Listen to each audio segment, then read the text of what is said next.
नमस्कार विद्यार्थी मित्रांनो, महाराष्ट्र एज्युकेशन डिपार्टमेंट मार्फत जारी करण्यात आलेल्या प्रॅक्टिस क्वेश्चन बँक आपण ह्या ठिकाणी सोडून घेत आहोत. तुम्ही पार्ट 1 पाहिलाच असेल. आता पार्ट 2 मध्ये आपण सेक्शन 3 आणि 4 पाहणार आहोत.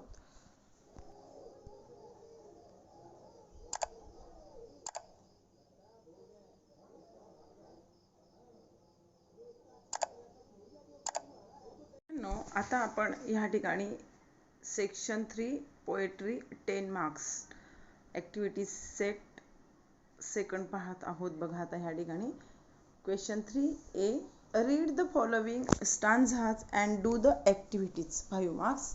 आता ह्या ठिकाणी बघा आपल्याला द वर्ल्ड इज माइन ही कविता ह्या ठिकाणी दिलेली आहे आणि तिचं आपल्याला कॉम्प्रिहेन्शन करायचं. बघा आता या ठिकाणी A1 ॲक्टिव्हिटी दिलेली आहे. मॅच द फॉलोइंग्स ह्या ठिकाणी जोड्या लावायचे आहे. ए कॉलम विथ बी कॉलम ह्या ठिकाणी. आणि विद्यार्थी मित्रांनो, ही ॲक्टिव्हिटी सोडवताना जोड्या ज्या आहेत त्या आमने सामने लिहायच्या आहे.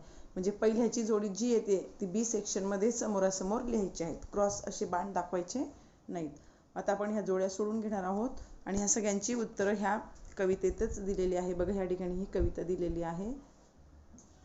यातलं पहिली आहे बघा, the poet stop to buy, तर याचं उत्तर आहे सम स्वीट. बी ह्या ठिकाणी दिसत आहे. तर आपण लगेच हे एच्या ठिकाणी लिहायचं आहे. दुसरं यातलं, the lad who was selling sweets, आता ह्या ठिकाणी याचं उत्तर आपल्याला शोधायचं आहे.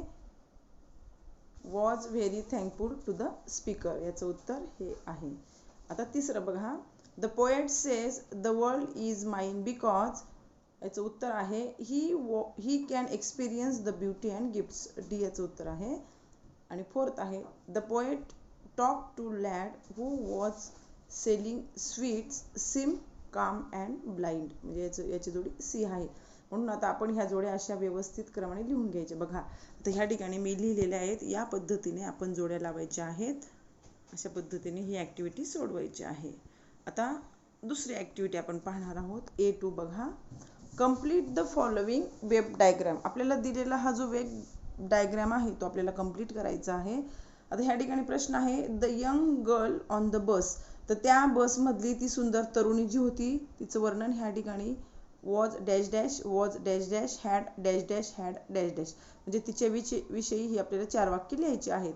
तर ह्या ठिकाणी बघा पहिल्याच ओळीमध्ये फर्स्ट स्टांजाची पहिलीच ओळ दिलेली आहे. Today on a bus I saw a lovely girl, आहे की नाही.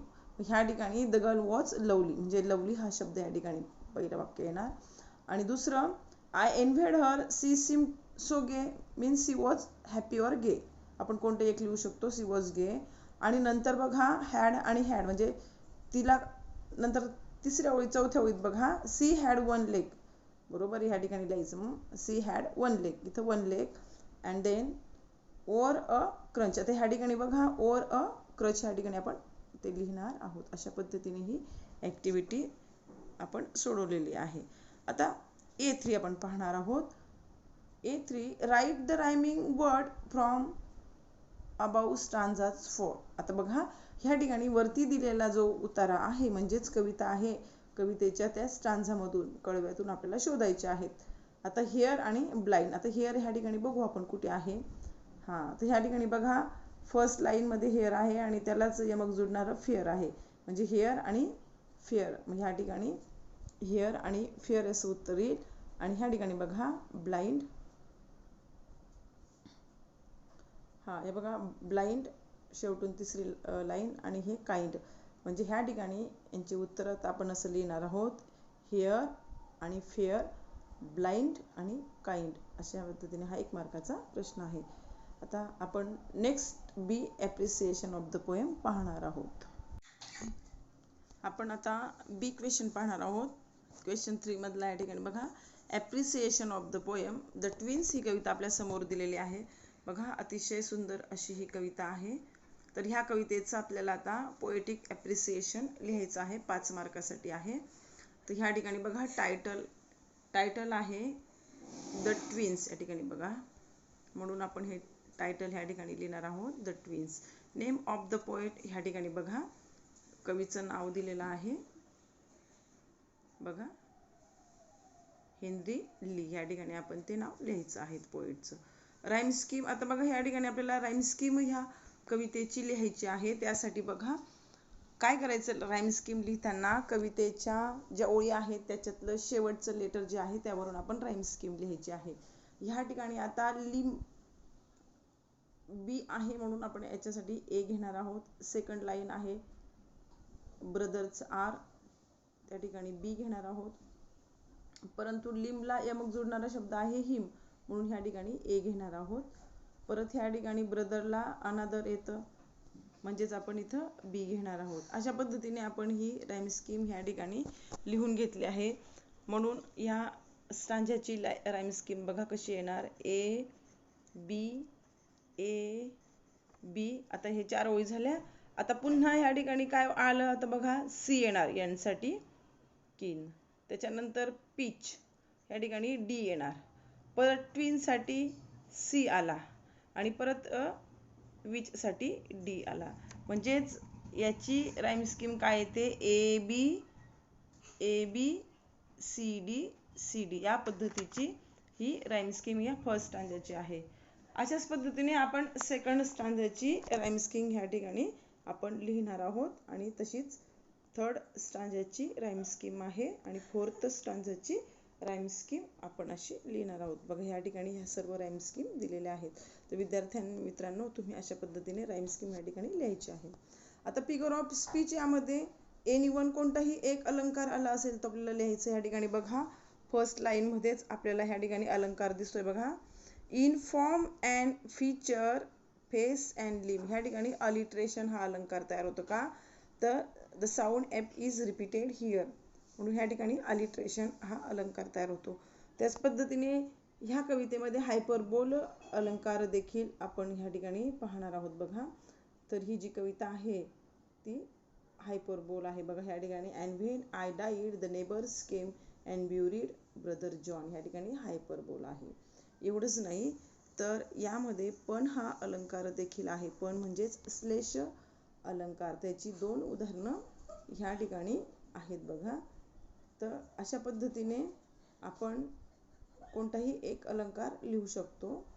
यातला एकच अलंकार लिहायचे. म्हणजे ह्या कवितेमध्ये अलिट्रेशन, हायपरबोल, एक्झागरेशन पण आहे आणि पण देखील अलंकार आहे.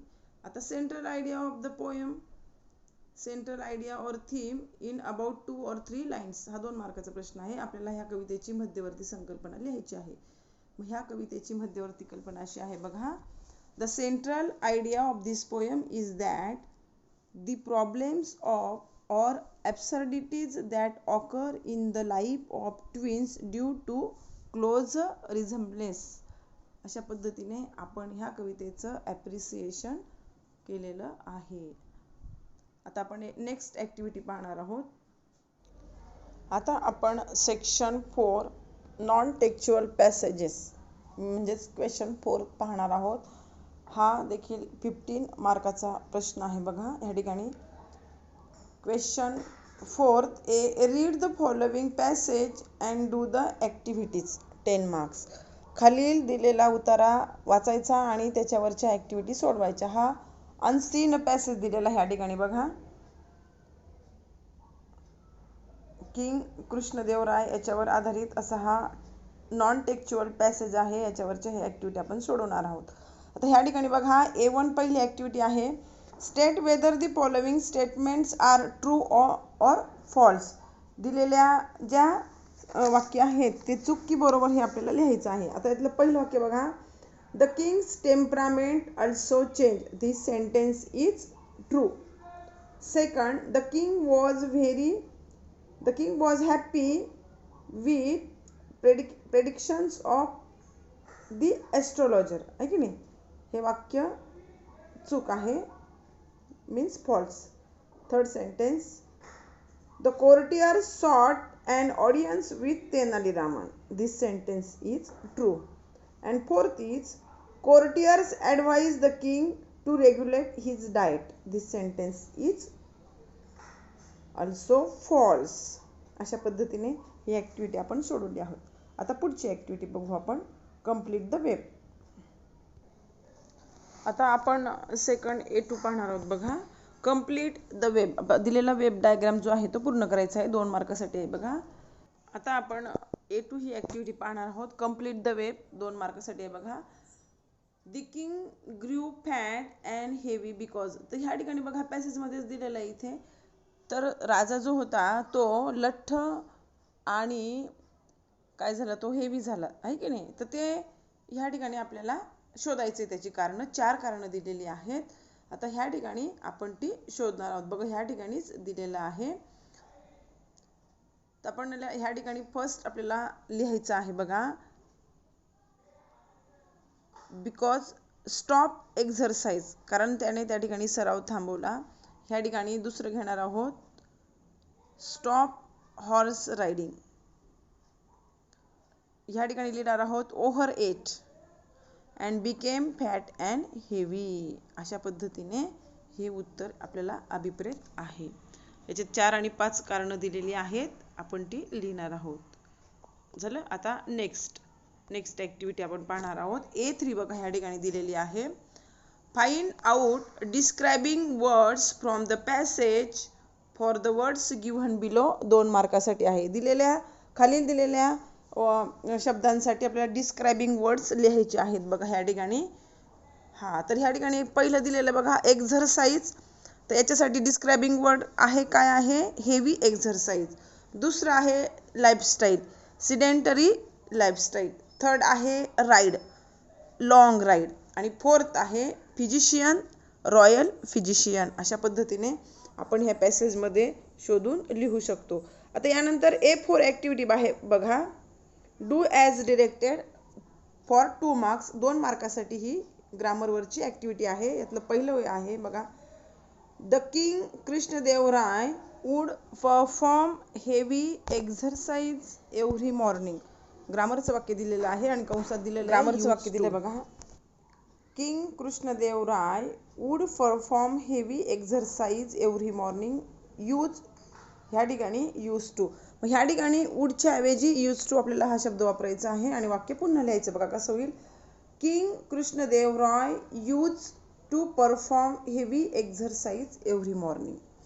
आता याच्यात दुसरं पाहू आपण बघा, they advise the king to regulate his diet. Pick out the infinitive. ह्या दिलेल्या वाक्यामधलं इन्फिनेटिव्ह आपल्याला शोधून काढायचं आहे.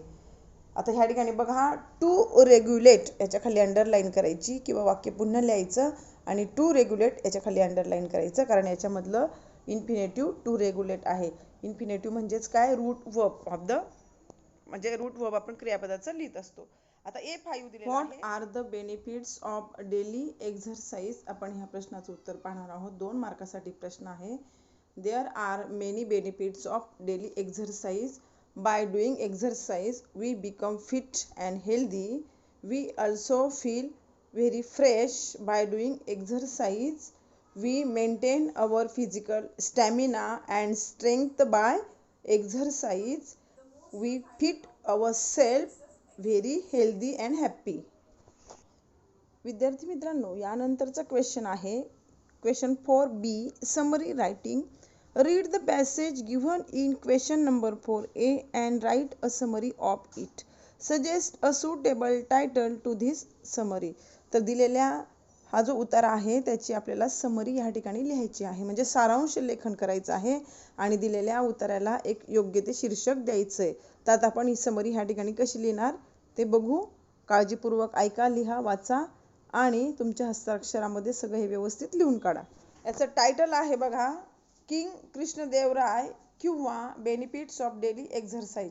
दिस passage is about the king Krishnadevaraya. He grew fat and heavy because he started leading sedentary lifestyle and stopped doing exercise. Also stopped horse riding and overate and became fat and also changed temperament. His royal physician advised him to regulate his diet, but he neglected it.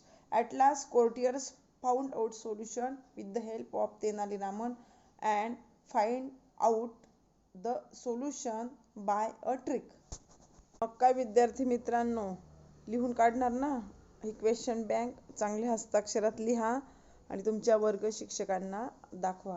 आणि जर तुम्हाला हा माझा video आवडला असेल तर नक्की like करा, शेअर करा आणि स्मार्ट लर्निंग या यूट्यूब चॅनलला सबस्क्राईब करा आणि बेल आयकॉनवर क्लिक करा, जेणेकरून तुम्हाला माझ्या नवीन नवीन व्हिडिओच्या अपडेट्स मिळत राहतील. धन्यवाद. घरीच राहा, व्यवस्थित राहा. Stay safe, stay home.